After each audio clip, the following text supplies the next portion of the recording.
Hello friends, I am Mudassir Hamid. Welcome to radiance biology classes.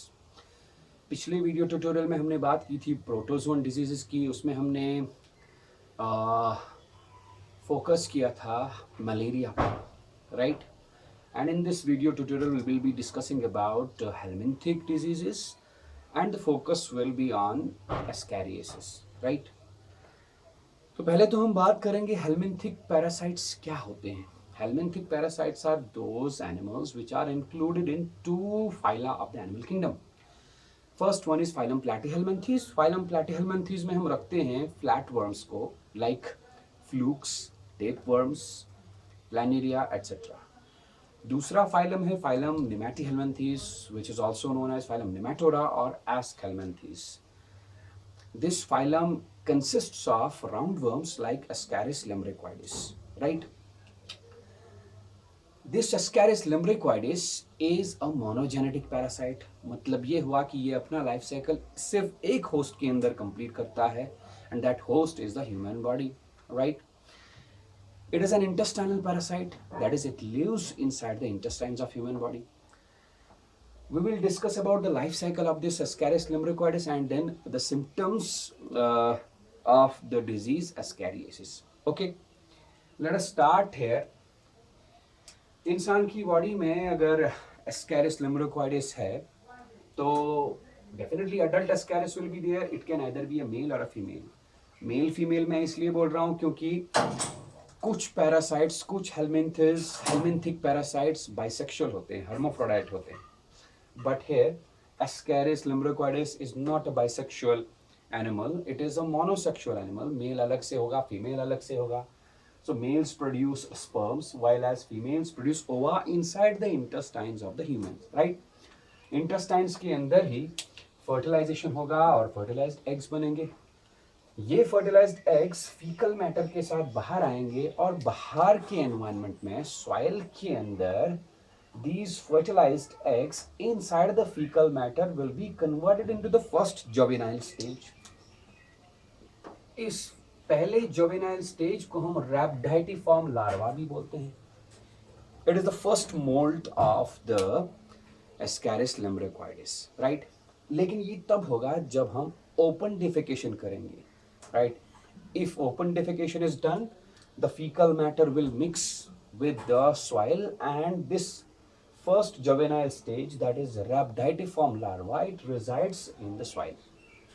Okay, then gradually this first juvenile stage will be grown. It grows and is converted into the second juvenile stage. इस second juvenile stage को हम embryonated egg भी बोलते हैं और यही embryonated egg और second juvenile stage human body के लिए infective stage होता है.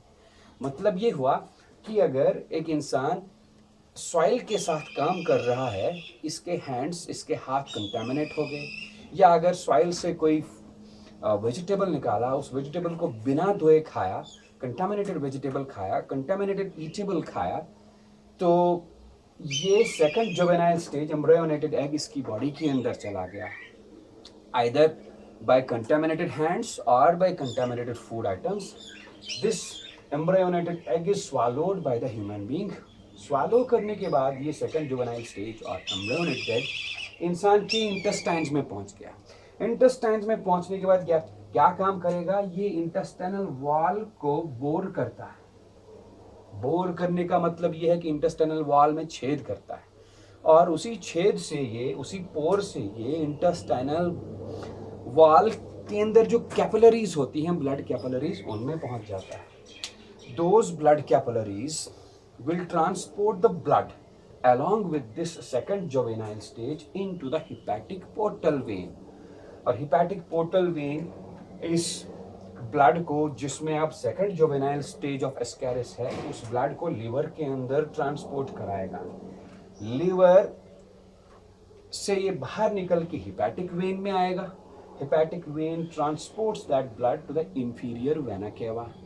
मतलब इंफीरियर वेना केवा के अंदर जो ब्लड आया हेपेटिक वेन से, that blood contains second juvenile stage of the ascaris lumbricoides. Inferior vena cava blood को ट्रांसपोर्ट करती है into the right auricle of the heart. Remember this, right auricle of the heart. Right article of the heart से ये blood move होगा into the right ventricle, right ventricle से blood move होगा via pulmonary artery into the lungs. तो इस blood के साथ ये सेकंड जुवेनाइल स्टेज भी लंग्स में पहुंच गया। लंग्स में पल्मोनरी आर्टरीज डिवाइड होकर बहुत सारी लंग कैपिलरीज बनाती हैं और वो लंग कैपिलरीज इस ब्लड को ट्रांसपोर्ट कराती हैं into the lung alveoli. That is the second juvenile stage reaches the lung alveoli. अब यहाँ पर लंग एल्वियोलाई में इसके दो मोल्टिंग्स और होंगे। तो पहला मोल्टिंग सॉइल में ही हुआ था, दूसरा मोल्टिंग लंग एल्वियोलाई में होगा and it is converted into the third juvenile stage. तीसरा मोल्टिंग भी लंग एल्वियोलाई में ही होगा and it is converted into the fourth juvenile stage, right. फिर ये fourth juvenile stage lung alveoli से बाहर निकल के ब्रोंकियोल्स में आएगा, ब्रोंकियोल्स के बाद ब्रोंकाई, ब्रोंकाई के बाद ट्रैकिया, ट्रैकिया के बाद ये फेरिंक्स में आएगा।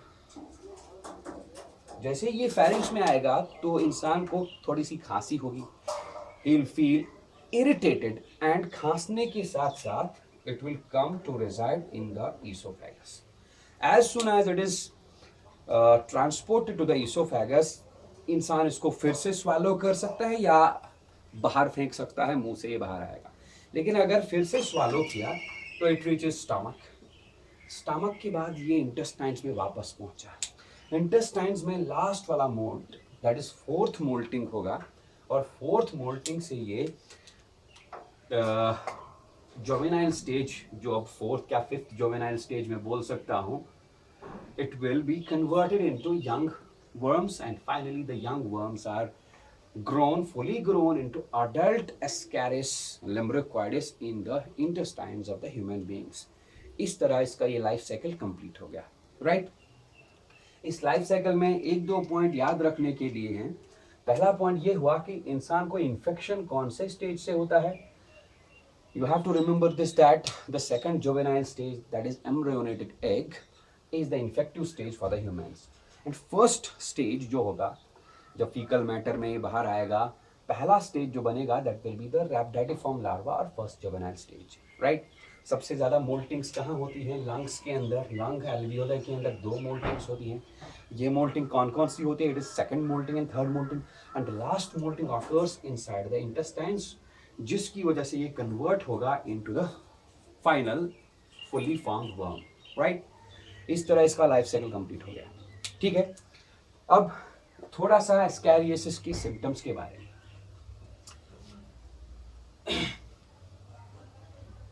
The symptoms of ascariasis are as under. मैं ज़्यादा नहीं बोलूँगा, थोड़ा सा ही बताऊँगा।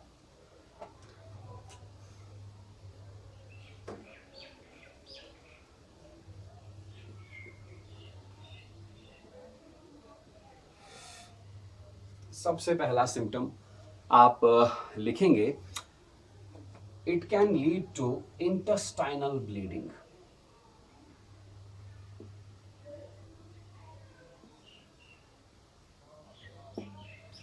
राइट, अगर इंटेस्टाइनल ब्लीडिंग हुआ तो फीकल मैटर के साथ ब्लड स्पॉट्स आ सकते हैं। The second symptom you right is abdominal pain.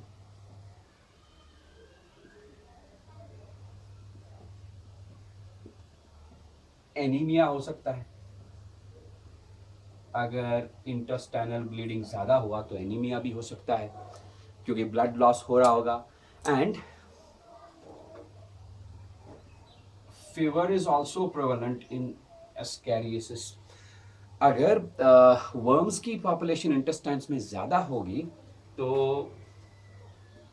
Intestinal blockage भी हो सकता है।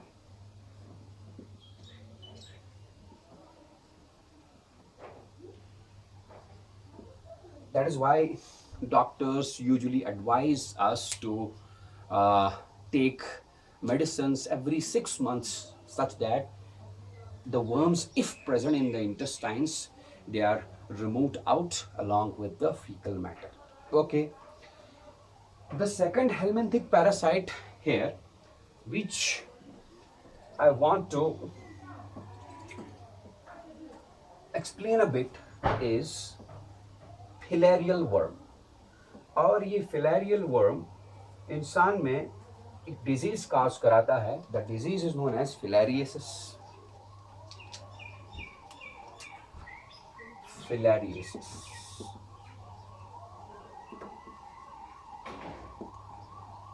फिलारियसिस बोलते हैं. The disease is also known as एलिफेंटियसिस.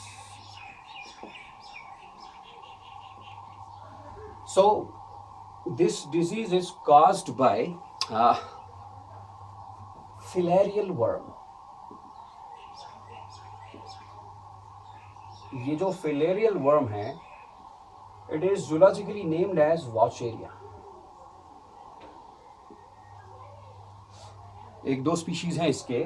मैं एक स्पीशीज का नाम लिखूं, Vaucheria bancrofti. एक और स्पीशीज है Vaucheria malai. खैर, ये वॉशेरिया बैंक्रॉफ्टी या फिलेरियल वर्म एक डाइजेनेटिक पैरासाइट है.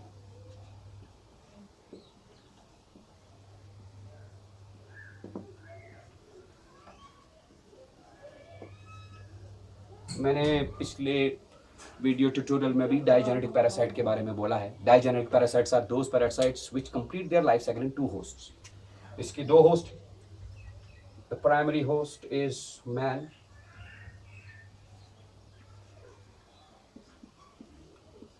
and the intermediate host is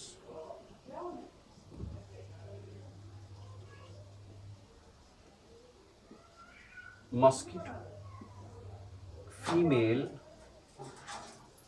Culex mosquito.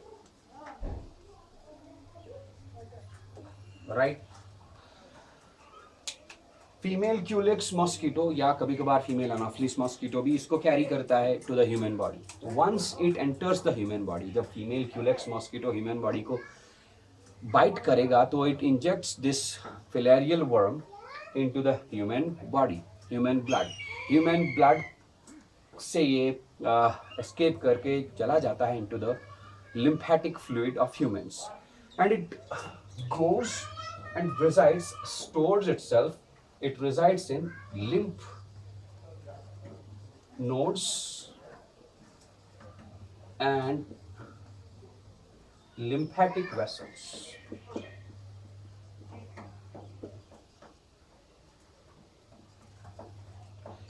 As soon as it enters the lymphatic vessels, lymph nodes, it tends to block these lymphatic vessels. Lymphatic vessel block हो गई तो lymphatic fluid accumulate हो गया. lymphatic fluid accumulate होने से that very organ, जिस organ के lymphatic vessel में या lymph node में ये आया हुआ है, अगर उसमें lymph accumulate हो गया तो that very organ tends to swell. It becomes enlarged in size. ज़्यादातर इंसान की बॉडी के lower parts, particularly lower limbs में ये accumulate होके उनको swell कराता है. इतना swell होता है कि the particular organ becomes a gigantic and elephant's foot like. That is why it is sometimes named as elephantiasis. Okay, thank you.